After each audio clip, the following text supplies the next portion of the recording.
Landasan yuridis terbentuknya Undang-Undang Nomor 26 Tahun 2000. Kepentingan untuk mengadakan proses peradilan untuk kejahatan yang termasuk kejahatan terhadap kemanusiaan melalui mekanisme nasional mengharuskan dipenuhinya instrumen hukum nasional yang memadai sesuai dengan prinsip-prinsip dalam internasional.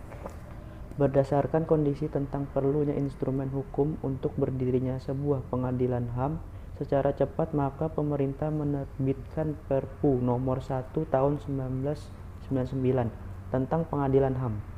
Perpu ini telah menjadi landasan yuridis untuk adanya penyelidikan kasus pelanggaran HAM berat di Timor Timur oleh Komnas HAM. Karena berbagai alasan, Perpu Nomor 1 Tahun 1999 ini yang kemudian ditolak oleh DPR untuk menjadi undang-undang. Alasan ditolaknya Perpu Nomor 1 Tahun 1999, pengaturan tentang pengadilan HAM.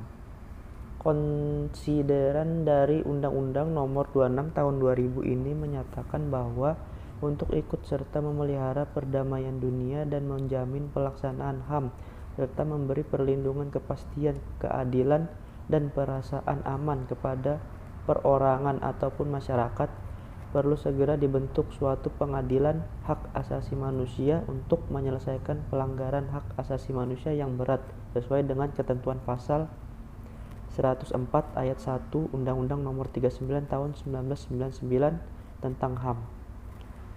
Undang-Undang Nomor 26 Tahun 2000 tentang Pengadilan HAM ini memberikan 3 mekanisme untuk menyelesaikan kasus-kasus pelanggaran HAM yang berat. Yang pertama, mekanisme pengadilan ad hoc untuk pelanggaran HAM yang lalu sebelum adanya undang-undang ini. 2. Mekanisme pengadilan HAM yang sifatnya permanen terhadap kasus setelah terbentuknya Undang-Undang Nomor 26 Tahun 2000. 3. Dibukanya jalan mekanisme Komisi Kebenaran dan Rekonsiliasi untuk penyelesaian pelanggaran HAM yang berat. Selanjutnya, lingkup kewenangan pengadilan HAM. Perkara pelanggaran HAM yang berat yang berwenang memutus dan memeriksa adalah pengadilan HAM. Kewenangan untuk memutus dan kompensasi, restitusi, dan rehabilitasi bagi korban pelanggaran HAM berat sesuai dengan peraturan perundang-undangan yang berlaku. Pasal 35 Undang-Undang Nomor 26 Tahun 2000. Pelanggaran HAM berwenang untuk memeriksa dan memutus perkara pelanggaran HAM yang berat yang dilakukan di luas batas teritorial wilayah Republik Indonesia oleh warga negara Indonesia.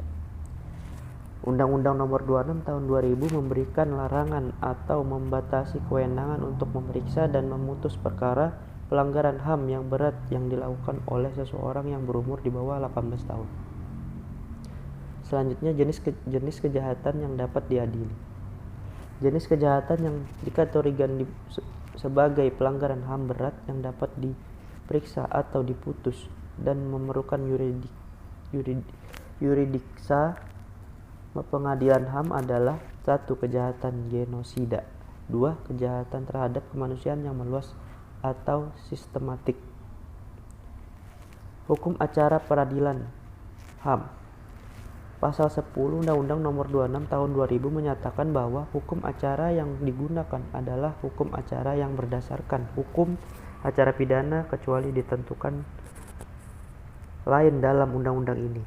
Undang-Undang Nomor 26 Tahun 2000 mengatur khususan pengadilan HAM di luar ketentuan KUHP untuk pelanggaran HAM berat, khususnya dalam penanganan pelanggaran HAM yang berat dalam Undang-Undang Nomor 26 Tahun 2000. Khususnya ini kemudian dijabarkan dalam pasal demi pasal dalam Undang-Undang Nomor 26 Tahun 2000 yang merupakan pengecualian dari pengaturan dalam KUHP. Selanjutnya yaitu penahanan. Selama proses penyidikan dan penuntutan, penahanan atau penahanan lanjutan dapat dilakukan oleh Jaksa Agung. Sedangkan untuk kepentingan pemeriksaan di sidang pengadilan yang berwenang melakukan penahanan adalah hakim dengan mengeluarkan penetapan. Berikutnya yaitu penyelidikan. Huruf 5. Ketentuan Undang-Undang Nomor 26 Tahun 2000 menyatakan bahwa penyelidikan diartikan sebagai serangkaian tindakan penyidik untuk mencari dan menentukan ada tidaknya suatu peristiwa yang diduga merupakan pelanggaran HAM yang berat guna ditindaklanjuti dengan penyidikan. Berikutnya, Undang-Undang Nomor 26 Tahun 2000 mengatur secara berbeda dengan KUHP tentang siapa yang berhak melakukan penyelidikan. Di samping tindakan tersebut di atas perintah penyidik dapat melakukan tindakan berupa: yang pertama, pemeriksaan surat; yang kedua, penggeledahan; yang ketiga, penyitaan; yang keempat, pemeriksaan setempat terhadap rumah, perkarangan, bangunan, dan tempat-tempat lainnya yang diduduki atau dimiliki pihak tertentu. Yang kelima, mendatangkan ahli dalam hubungan dengan penyelidikan. Berikutnya, penyelidikan. Definisi tentang penyelidikan tidak diatur dalam Undang-Undang Nomor 26 Tahun 2000. Pihak yang berwenang melakukan penyidikan terhadap kasus pelanggaran HAM yang berat adalah Jaksa Agung. Yang kedua, penyidikan ini tidak termasuk untuk penerimaan pengaduan dan laporan karena pengaduan dan laporan merupakan kewenangan dari Komnas HAM. Berikutnya, dalam upaya penyidikan ini, Jaksa Agung memiliki kewenangan mengangkat penyidik dari unsur masyarakat dan pemerintah. Selanjutnya yaitu penuntutan. Undang-Undang Nomor 26 Tahun 2000 mengatur tentang ketentuan penuntutan dalam pasal 23 dan 24. Pasal 23 menyatakan penuntutan mengenai pelanggaran HAM yang berat dilakukan oleh Jaksa Agung, dan dalam melakukan penuntutan Jaksa Agung dapat mengangkat JPU. Yang kedua, pasal 24 mengatur tentang jangka waktu penuntutan, yaitu selama 70 hari terhitung sejak hasil penyelidikan diterima. Berikutnya yaitu pemeriksaan di sidang pengadilan. Yang pertama, Komisi HAM dan Hakim. Yang kedua, pasal 27 Undang-Undang Nomor 26 Tahun 2000 menyatakan bahwa kasus pelanggaran HAM yang berat diperiksa oleh Majelis Hakim yang jumlahnya 5 orang, yang terdiri dari 2 orang hakim pengadilan HAM yang bersangkutan dan 3 orang hakim HAM. Majelis hakim tersebut diketuai oleh hakim dari pengadilan HAM yang bersangkutan. Pada tingkat banding, majelis hakimnya berjumlah 5 orang yang terdiri dari 2 orang hakim dari pengadilan setempat dan 3 orang hakim. Demikian juga dengan komposisi mengenai majelis hakim dalam tingkat kasasi. Berikutnya yaitu prosedur pembuktian.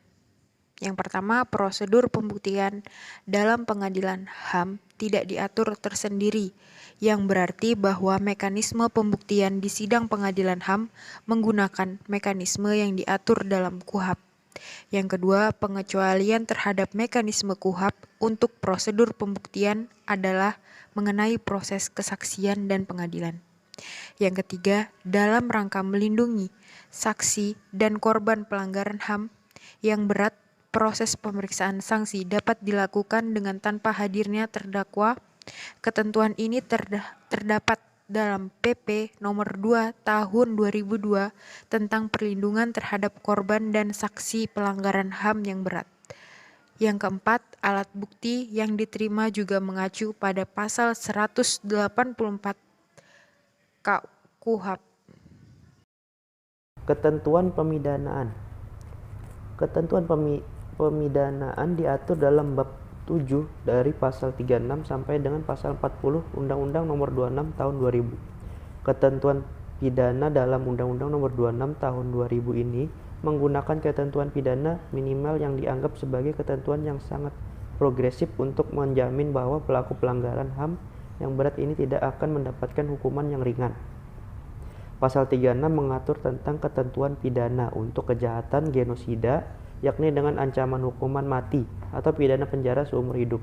atau pidana penjara paling lama 25 tahun dan pidana paling singkat 10 tahun. Ketentuan pidana tersebut sama dengan kejahatan yang diatur dalam pasal 9 tentang kejahatan terhadap kemanusiaan. Huruf A, pembunuhan, B, pemusnahan, D, pengusiran atau pemindahan penduduk secara paksa, atau J, kejahatan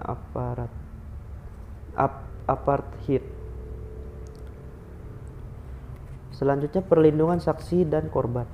Pasal 34 Undang-Undang Nomor 26 Tahun 2000 adalah pasal yang secara tegas menyatakan adanya perlindungan korban dan saksi. Setiap korban dan saksi dalam pelanggaran HAM yang berat berhak atas perlindungan fisik dan mental dari ancaman gangguan, teror, dan kekerasan dari pihak manapun. Perlindungan ini wajib dilaksanakan oleh aparat penegak hukum dan aparat keamanan secara cuma-cuma. Kompensasi, restitusi, dan rehabilitasi. Kompensasi, restitusi, dan rehabilitasi terhadap korban pelanggaran HAM yang berat juga diatur oleh Undang-Undang Nomor 26 Tahun 2000 dalam pasal 35. Kompensasi adalah ganti kerugian yang diberikan oleh negara karena pelaku tidak mampu memberikan ganti kerugian sepenuhnya yang menjadi tanggung jawabnya. Restitusi adalah ganti kerugian yang diberikan kepada korban atau keluarganya oleh pelaku atau pihak ketiga, di mana restitusi dapat berupa penggantian harta milik pembayaran ganti kerugian untuk kehilangan atau penderitaan dan penggantian biaya untuk tindakan-tindakan tertentu.